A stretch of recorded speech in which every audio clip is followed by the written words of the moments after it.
세계 카카오 생산량의 3분의 1을 차지하는 나라지만 대부분의 주민들은 초콜릿 맛조차 제대로 보지 못하는 곳을 상상해보세요.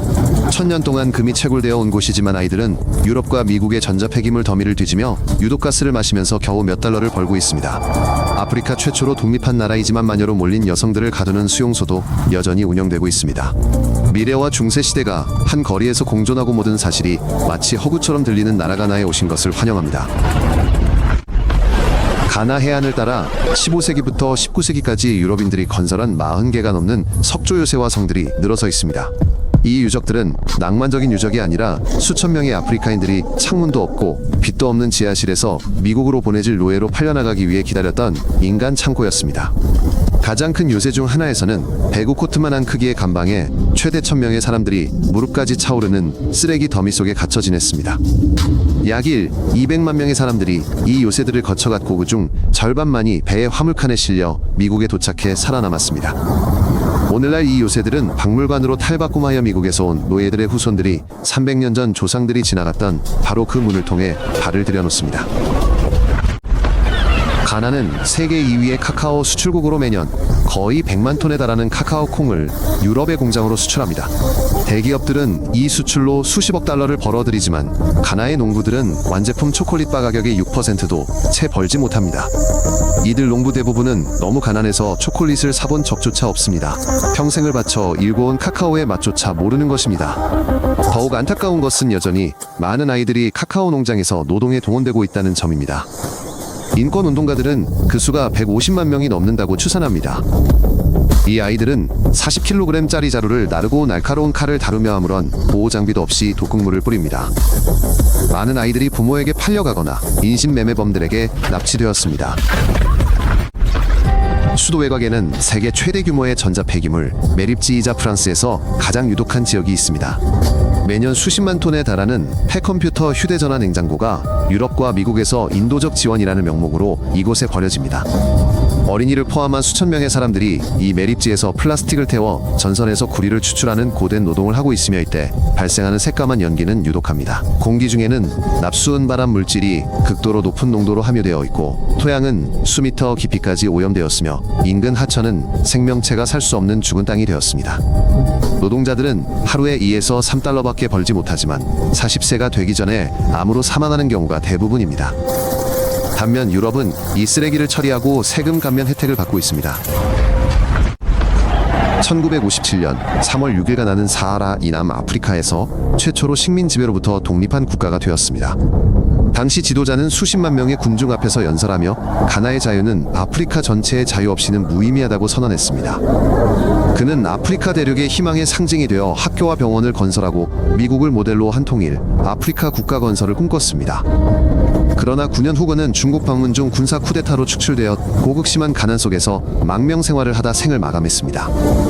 오늘날 그는 국민적 영웅으로 추앙받고 있으며 그의 얼굴은 모든 지폐에 새겨져 있고 독립기념일은 퍼레이드와 춤으로 성대하게 기념되는 주요 공휴일입니다. 가나에서 장례지도사는 단순한 직업이 아니라 전 세계 수백만 명의 시청자를 끌어모으는 온라인 쇼입니다. 장례지도사들은 음악에 맞춰 춤을 추고 어깨에 관을 메고 공중제비와 묘기를 선보이며 장례식을 화려한 볼거리로 탈바꿈시킵니다. 이는 고인에 대한 불경이 아닙니다. 오히려 가나에서는 죽음을 슬퍼하기보다는 다른 세상으로의 이동으로 여기고 축하하는 문화입니다. 하지만 더욱 흥미로운 것은 관의 모양입니다. 고인의 직업을 본떠 만들어지는 데어부는 물고기 모양 조종사는 비행기 모양입니다. 거대한 휴대폰 운동화 맥주병 심지어 성경책 모양의 관도 있으며 가격은 500달러에서 수천 달러에 이릅니다. 나라 북부에는 마녀로 몰려 쫓겨난 여성들을 위한 수용소 6곳이 여전히 운영되고 있으며 약 1000명의 할머니들이 그곳에 살고 있습니다. 아이에게 병을 옮기거나 흉작을 일으키거나 이웃의 죽음을 초래했다는 혐의로 폭력의 위협을 받으며 추방당한 여성들입니다. 수용소에서 그들은 전기와 수도도 없는 오두막에서 부호품에 의존하며 살아갑니다. 많은 이들이 수십 년을 그곳에서 보내며 다시는 고향으로 돌아가지 못했습니다. 당국은 이 수용소들을 폐쇄하려고 시도했지만 여성들은 마을에서 무참히 살해당했고 결국 수용소는 유일한 안전한 피난처로 남게 되었습니다. 가나는 인터넷과 대학이 있는 현대 국가이지만 마법에 대한 고대의 믿음은 스마트폰과 공존하고 있습니다. 볼타우스는 표면적 기준으로 세계 최대의 인공저수지로 500제곱킬로미터에 달합니다. 1960년대에 건설된 거대한 댐으로 발전소를 통해 조성된 이 호수는 당시 불가리아의 에너지와 번영을 가져다 줄 것으로 기대되었습니다. 그러나 댐 건설로 700개의 마을과 한 도시 전체가 수몰되었고 8만 명의 주민들이 강제 이주를 해야 했습니다. 대부분은 모든 것을 잃었지만 아무런 보상도 받지 못했습니다. 오늘날에도 물에 잠긴 나무 꼭대기만이 수면 위로 솟아있고 어부들은 지붕과 교회 첨탑이 물속에 잠겨있던 시절을 회상합니다. 볼타 호수는 전기를 생산하지만 치명적인 질병의 온상이 되었고 수천 명의 어린이들이 어업에서 사실상 노예처럼 일하고 있습니다. 가나는 말 그대로 금 위에 세워진 나라입니다. 1000년 넘게 금을 채굴해왔으며 오늘날 아프리카 최대 금 생산국입니다. 그러나 대부분의 금은 공식 광산이 아닌 불법적으로 채굴됩니다. 사람들은 허가나 안전규정 없이 정글의 구덩이를 파고 금을 캐냅니다. 금을 채굴하는 과정에서 수온이 사용되는데 이 수온은 공기 중으로 증발하여 강으로 흘러들어가 수많은 사람들의 식수를 오염시키고 물고기를 죽입니다. 이 불법 광부들은 푼돈을 받고 일하지만 수십억 달러 상당의 금을 해외로 빼돌리는 구매자와 밀수업자들을 부유하게 만듭니다. 당국은 군대를 투입하여 불법 광산을 파괴하려 하지만 소용이 없습니다. 금값이 너무 비싸고 사람들은 너무 가난해서 채굴을 막을 수 없기 때문입니다. 지난 15년 동안 수만 명의 중국인들이 가나에 몰려들어 금 채굴권을 사들였습니다. 중국 기업들은 장비 노동자 심지어 식량까지 가져와 폐쇄적인 주거단지를 건설하고 현지 주민들과는 거의 교류하지 않습니다. 가나 당국은 불법 중국인 금 채굴업자들을 단속하려 했고 2013년에는 4,000명 이상을 추방했습니다. 중국은 가나의 도로 경기장 병원에 수십억 달러를 투자하고 있지만 그 대가로 금 다이아몬드 기타 자원에 대한 접근권을 얻고 있습니다. 많은 사람들은 이를 새로운 식민주의라고 부릅니다. 단지 유럽인이 아닌 아시아인이 그 대상일 뿐 패턴은 똑같습니다. 그들은 불을 빼앗고 오염된 땅을 남겨두고 떠납니다. 가나에서 축구는 단순한 스포츠가 아닙니다. 먼지 쌓인 거리에서 살아가는 수백만 아이들에게 가난에서 벗어날 수 있는 유일한 희망입니다. 모든 소년들은 빈민가에서 자라 유럽 명문 클럽에서 뛰며 수백만 달러를 버는 스타들을 꿈꿉니다. 하지만 현실은 가혹합니다. 성공한 축구 선수 한 명 당가자 에이전트에게 속아 유럽으로 끌려간 수천 명의 아이들이 있습니다. 아이들은 돈도 서류도 없이 유럽 도시의 거리에 버려지고 빚과 가족 앞에서의 수치심 때문에 고향으로 돌아갈 수 없습니다. 그럼에도 불구하고 가나 국가대표팀은 아프리카 최강팀 중 하나이며 2010년 월드컵에서는 8강에 진출했습니다. 가나는 선진국들이 경험하지 못한 금융혁명을 겪었습니다. 이곳에서는 은행을 이용하는 사람이 거의 없고 모두 휴대전화로 결제합니다. 문자 메시지만 보내면 카드나 은행 계좌 없이 수수료도 없이 몇 초 만에 상대방 번호로 돈이 이체됩니다. 성인의 80% 이상이 모바일 결제를 이용하는 데에는 여전히 많은 사람들이 지갑에 현금을 가지고 다니는 유럽보다 높은 수치입니다. 이러한 모바일 결제는 경제를 완전히 바꿔놓았습니다.